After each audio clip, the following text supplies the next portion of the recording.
Stephen, tell me a little bit about yourself. Tell me, when did you become a Trump supporter, and what drew you to him, and what were you always a conservative, Republican? Tell me. Yeah, I walked away from the Republicans back in 2006. Once we gave them a trifecta from '04 to '06, they spent like drunken sailors, and they became, basically Democrats. So I walked away from them back then. Then they, half the country's wealth was stolen in broad daylight. September of '09, nobody goes to jail except Bernie Madoff, and he was stealing from his own people. Then, of course, they ushered in Obama to normalize Marxism in the United States of America, teeing it up for Hillary to do us in. You think it'd be common sense you wouldn't vote for a guy named Obama for president of the United States, particularly since that wasn't even his real name, but. Well, thank you for sharing that. One more question for you too. Where do you stand with all the issues that are taking place in today? Or I should say more recently with the whole BLM movement, the whole police, anti-police, anti-government, almost basically. Where do you stand with all that? Well, the thing is that if you're going to burn down cities and defund the police, you're no friend of ours. These people are the same people that rigged an election, rigged an investigation, and rigged an impeachment process against the American people, and they lost all three. They voted for a guy named Obama not once but twice, and he stole everything. That's why they were down on Epstein Island raping and eating those babies down there. Just look at the flight logs. They all knew who he was, what he did, where he did it. That's why they got on his plane to fly down there and do it with them. That's what the real problem is. It's pedophilia, and as soon as everybody finds out that all these people are pedophiles, that's when the party really begins. Yes, we got to expose them for who they really are and show people, give people the truth instead of continuing. $5,000 worth of hot dogs. Please explain that to me. Okay, let's try to explain the 5,000. How much was it? Here we go to WikiLeaks. It says on Monday, Friday, 27th, 2012, WikiLeaks began publishing the global intelligence files. Over 5 million emails from the Texas headquartered global intelligence company Stratford. The email date between July 2004 and late December 2011.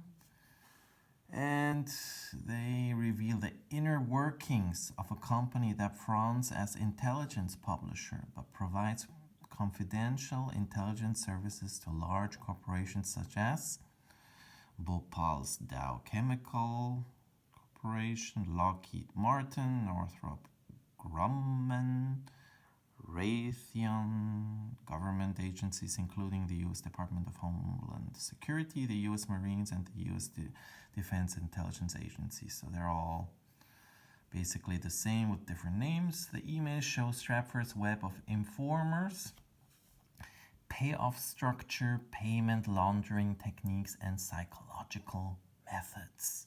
Get ready for Chicago Hot Dog Friday. So how much do they want to spend for hot dogs? How much? Give me the name. Here it says. I think Obama spent about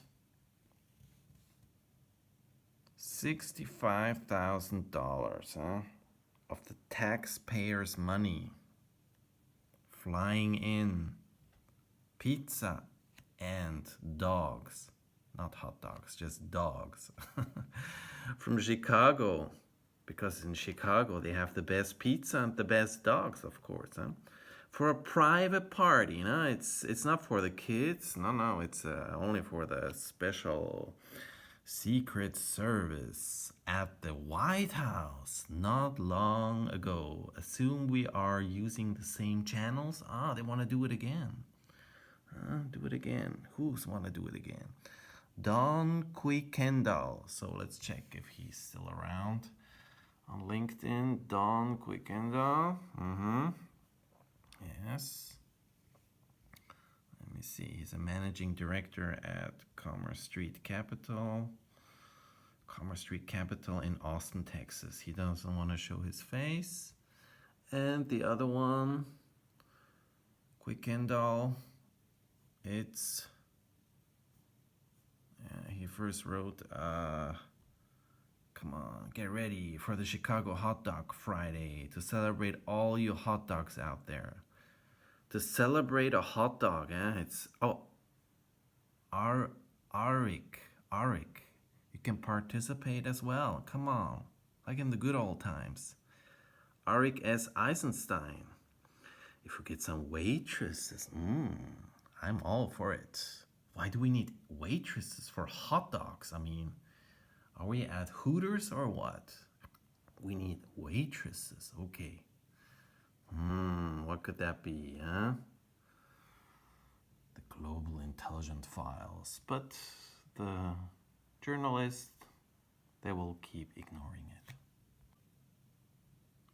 By Aaric Eisenstein, now working at personalized media communications, but you were at Stratford for 3 years and 1 month as Chief Innovation Officer. Wonder what you innovated there.